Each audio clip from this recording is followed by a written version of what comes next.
Ladies and gents, how do? Lovely day outside, and that's why I'm just popping it out the garage to do a bit of work. Welcome to the first instalment of another bike restoration, and this is Pink's Fizzy. Well, who's Pink? Well, Pink's a good friend of mine. We go back a long, long way. A real character in the area I live. What's a Fizzy? Well, it's a Yamaha FS1. If you started your biking career in the 1970s, as probably many of my target audience do, you'll have had a moped. You'll have had a Yamaha FS1. That was your Fizzy. If you had a couple more quid, you'd have got something Italian. Wouldn't have got you far because it would have broken down. But if you wanted a real good, reliable bike, and look, it was the one to have back in the day. And the nice thing about Pink's bike, it's all original. It came to me partially stripped, but it's all original. It was the purple one, which everybody seems to want. It's 1974, which, you know, again, most people seem to want. But it was all very tired. But anyway, here we are. Well, we're partway through the restoration. A bit of the bike, other elements of the bike have been done. We'll get back to them. What we're going to look at the moment is the swing arm. So it's in a little bit of a state, really. A few things we've got to deal with here. This is part of the pedal system. It was a moped. It was a motorised pedal cycle. That's what moped used to stand for. Lord knows what it stands for now, but then a moped was a motorised pedal cycle. One of your pedal cranks, there'll be one on the other side connected up. You've got a pedal shaft running through the swing arm here. Now, 1974, well, we're 50 years old, aren't we here? The bike, obviously been stood a long time. This spindle is seized solid in the swing arm. So we've got to get that sorted. That's going to be interesting. Obviously, we've got to deal with the reconditioning of the pedal cranks. Another element I need to deal with is the bushes in the swing arm.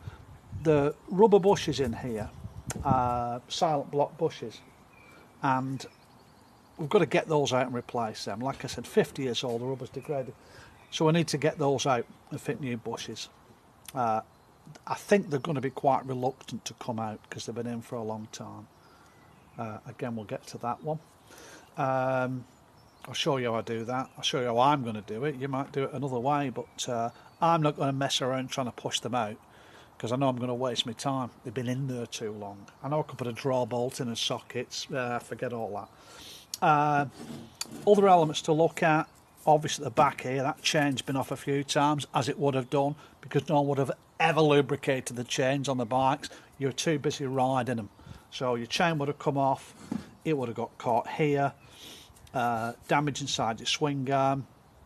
We've got some corrosion to deal with.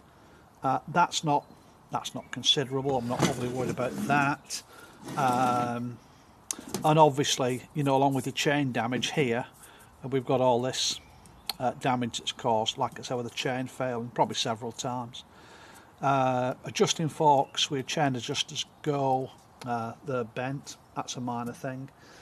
Yeah, so here we go. I think probably the first thing to do is look at getting the bushes out, the swing arm bushes out, the rubber bushes, and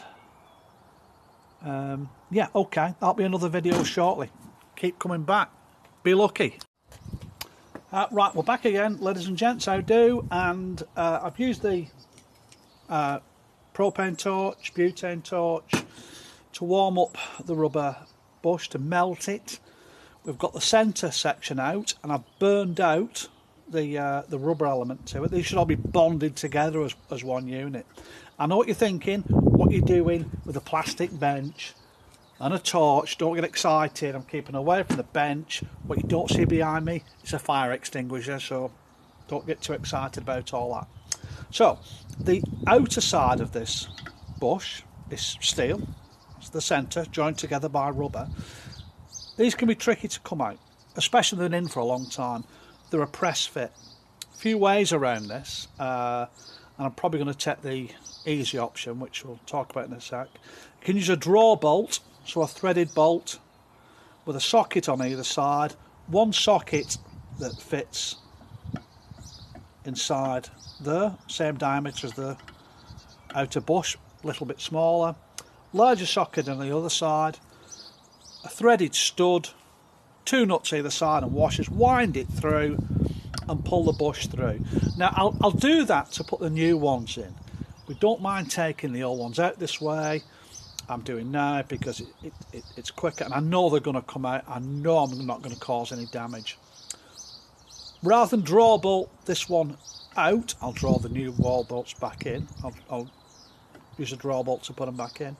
What I'm going to do is I'm going to use a hacksaw and I'm going to put a thin cut through here. Just take your blade out your hacksaw, put your blade through, connect it back up and saw into this outer sleeve of the bush.